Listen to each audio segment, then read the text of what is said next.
Ya estamos de vuelta para seguir conversando con Mónica. Justamente estuvimos conversando sobre, como dijimos, el futuro de la democracia, cómo los gobiernos pueden ir aplicando esto. Nos mencionó que estaba ocurriendo ahí con lo de literatura de futuros con la OCDE. Y ahora me gustaría pasar a propósito de la democracia y cuando hablamos, bueno, como cómo deberían actuar los gobiernos, los sistemas de Estado, volver la pregunta a un nivel como más personal, más proactivo en relación a cada uno de nosotros y nosotras. ¿Cómo a nivel personal contribuimos a la democracia también? Considerando que esto se co-construye, no es patriarcal, por así decirlo.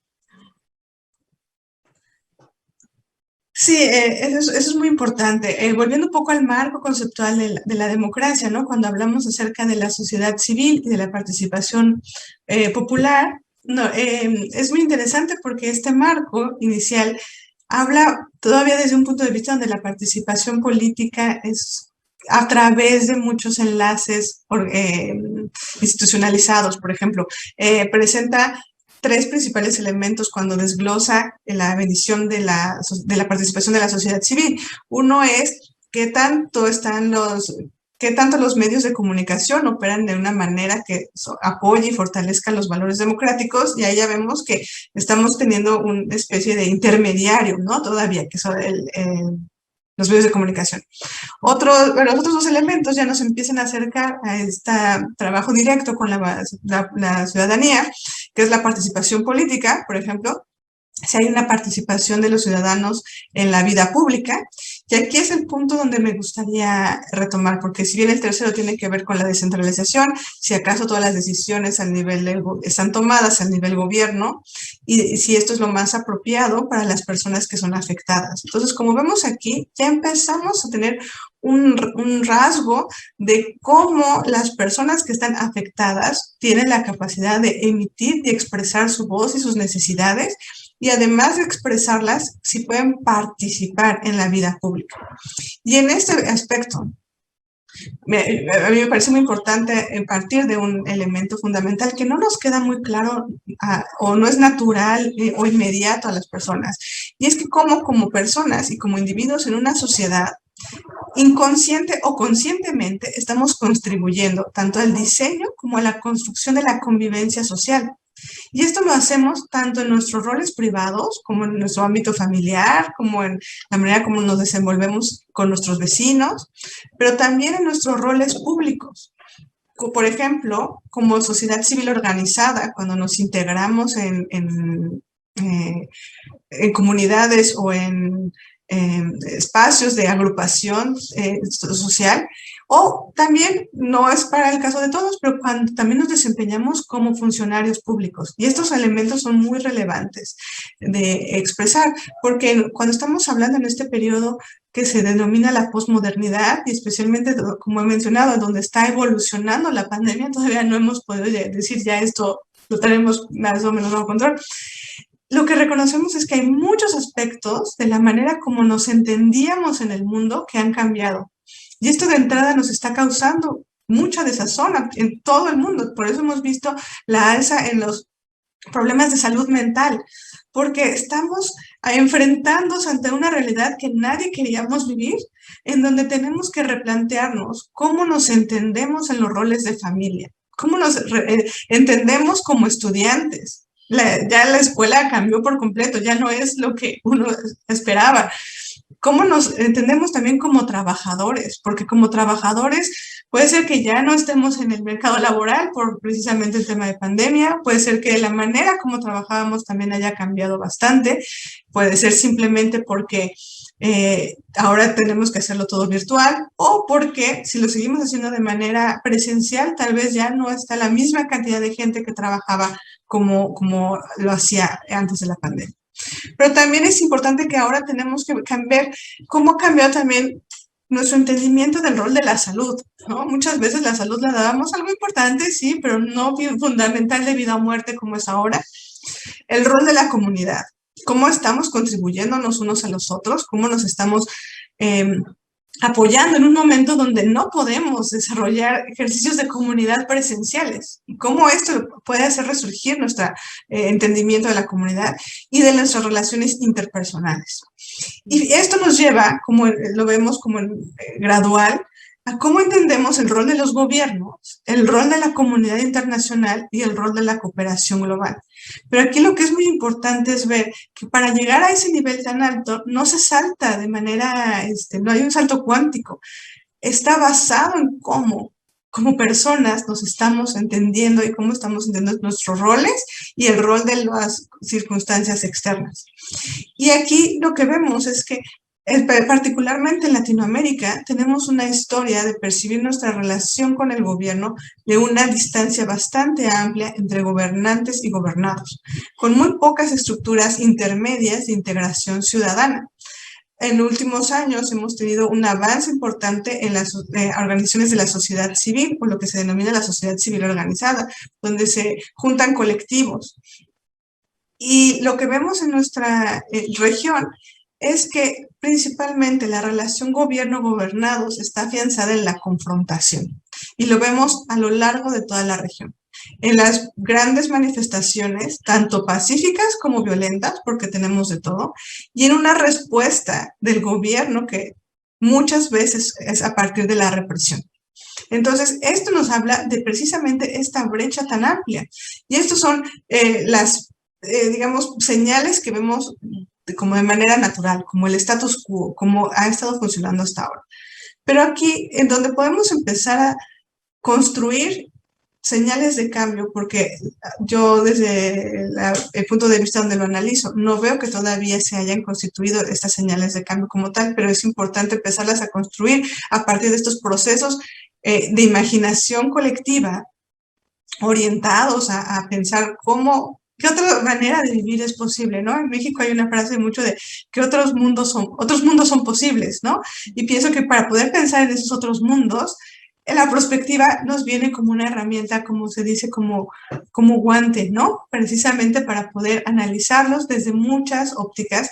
Y aquí es importante incluir, pensar a quiénes vamos a escuchar, qué futuros son los que vamos a integrar. Por ejemplo, en este sentido, ¿cómo lo hacemos más diverso? ¿Cómo lo hacemos más incluyente? En toda la región de Latinoamérica tenemos esta desigualdad estructural. Y entonces, ¿cómo hacemos para integrar todos estos ámbitos de la sociedad que no necesariamente son visibles? Para empezar, ¿no? Hay mucha invisibilidad dentro de los diferentes rangos dentro de nuestra sociedad. Y a partir de esto, uno de los principales elementos que la literatura de futuros y la perspectiva y un pensamiento de futuros nos puede ayudar es a considerar, primero, conocer las reglas del juego y después cómo estas reglas del juego las podemos aprovechar de mejor manera. Un ejemplo muy concreto hablando de las manifestaciones y de la represión policial. Cuando nosotros concebimos a la policía, y también lo vemos en estudios de la OCDE, en general, los países de la OCDE en Latinoamérica tienen una muy baja confianza en su policía. Pero vemos que dentro de los propios países de la OCDE esto no es algo común. O sea, no en todas las latitudes se tiene esta misma visión de un bajo nivel de confianza en la policía, sino que hay estados que han podido configurar sus policías de una manera tal donde hay confianza en el actuar, donde cuando tú ves a un policía no solo lo respetas, sino confías en que su participación y su presencia va a contribuir a resolver conflictos. No es el caso, desgraciadamente, en nosotros vemos un policía y creemos todo lo contrario. Creemos que nos va a reprimir, en el mejor de los casos, porque también nos va va a pedir algo de corrupción, o incluso nos va como hasta poner en un problema, ¿no? Del cual nosotros no estábamos participando. Entonces, casi que ves a un policía y prefieres dar la vuelta porque no confías. Y esto es un elemento en donde, cuando hablo de las reglas del juego, también es muy importante que como ciudadanos entendamos cuál es nuestro rol ante la policía. Y cómo nosotros en México ha habido un avance muy interesante con precisamente organizaciones de la sociedad civil, como el Observatorio Ciudadano o como México Unido contra la Delincuencia, para empezar a conocer a los policías. ¿Quiénes son? quiénes son estas organizaciones, cómo están constituidas y cómo desde la sociedad civil se puede solicitar rendición de cuentas. Esos policías, ¿de dónde, o las agrupaciones policiales, de dónde están recibiendo presupuesto? Porque por supuesto reciben presupuesto público. Y cómo se están generando sus políticas de actuación ante los diferentes casos y las necesidades de seguridad.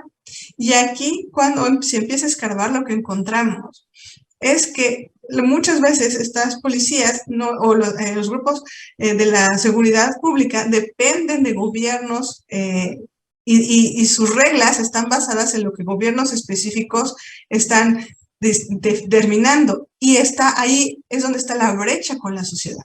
Entonces, ¿cómo podemos como sociedad contribuir a que las reglas del juego de los policías también respondan directamente a las necesidades ciudadanas y dejemos de vernos como enemigos y como actores que están confrontados? ¿Y cómo podemos reconstruir juntos desde la sociedad también un actuar policial que nos esté brindando la seguridad que todos necesitamos?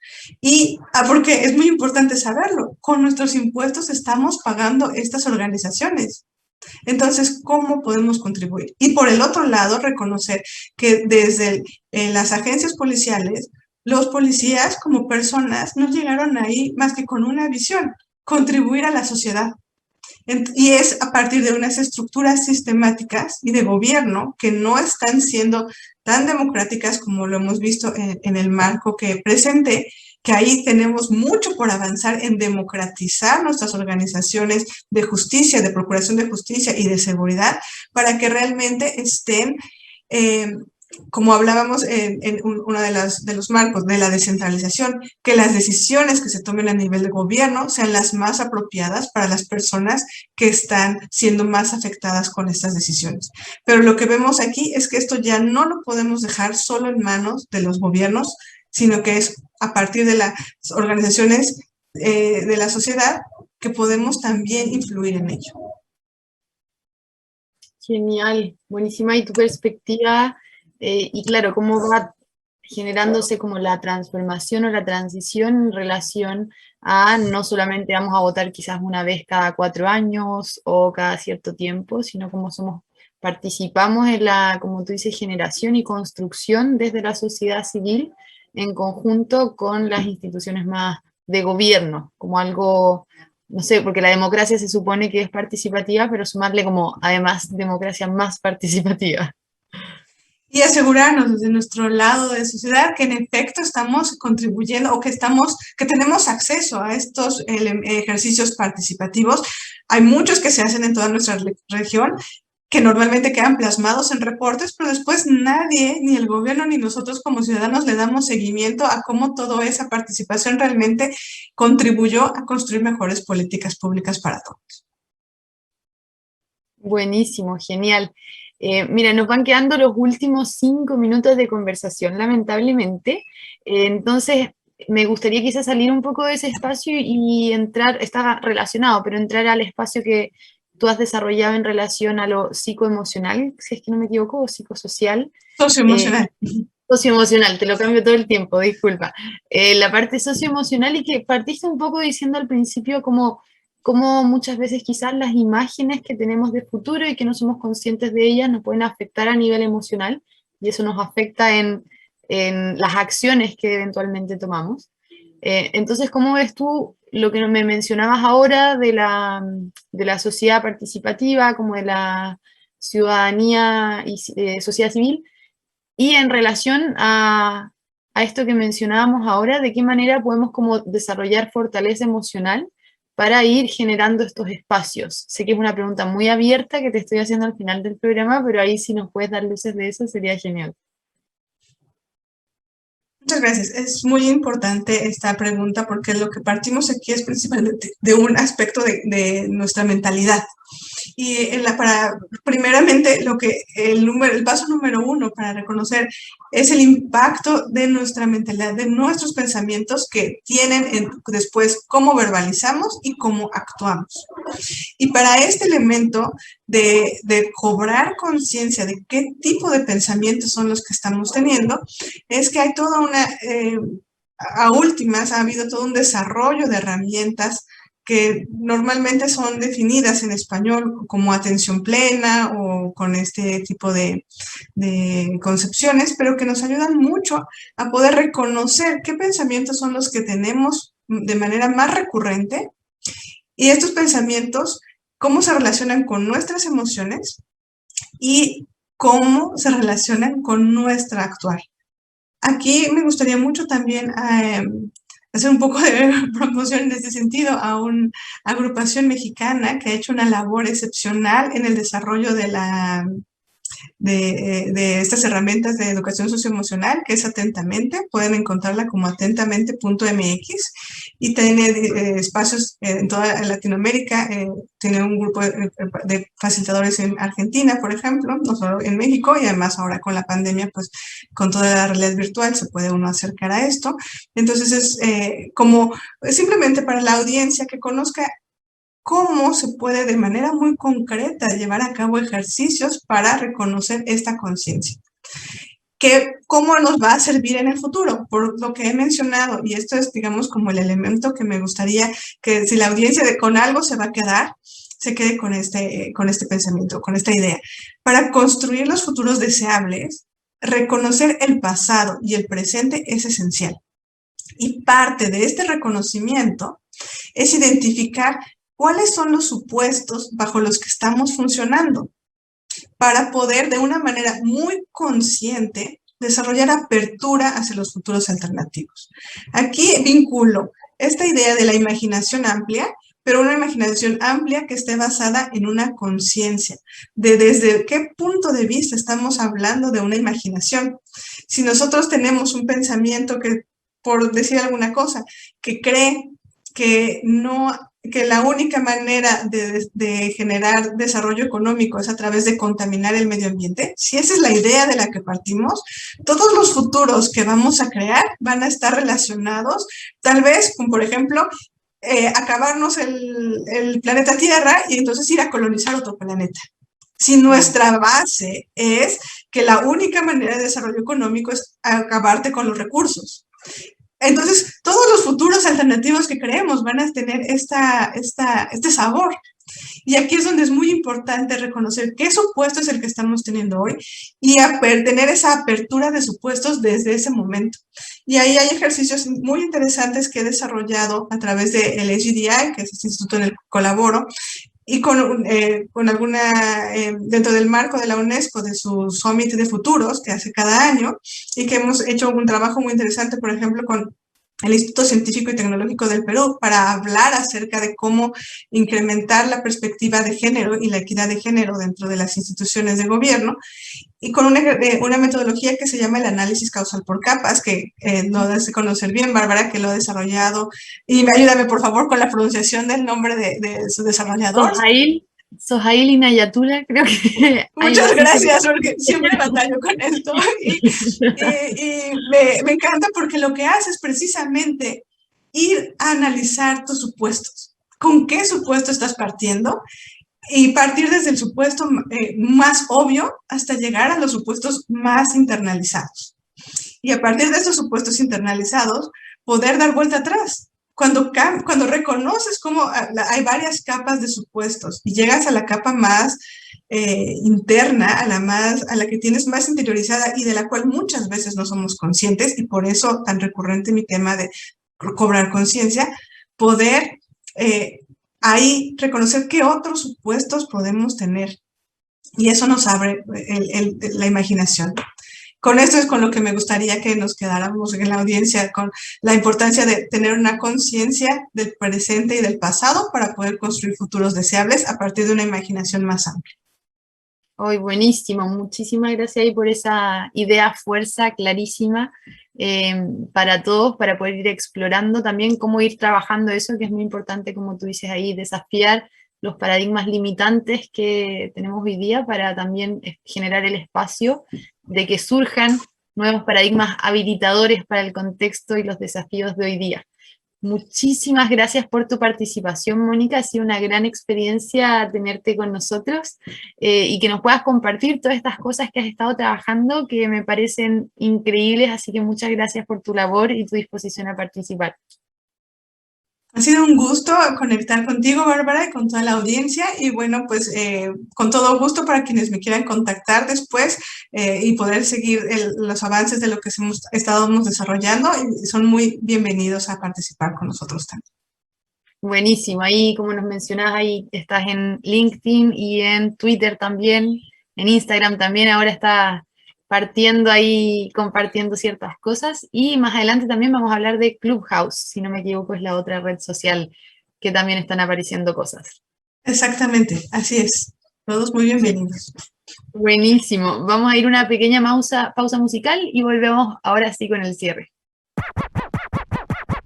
Conversaciones sobre innovación y tecnología para llevar a Latinoamérica al siguiente nivel. Nos conectamos cada martes y jueves a las 9 de la mañana en LATAM 2050 con Ángel Morales. Somos Divoxradio.com.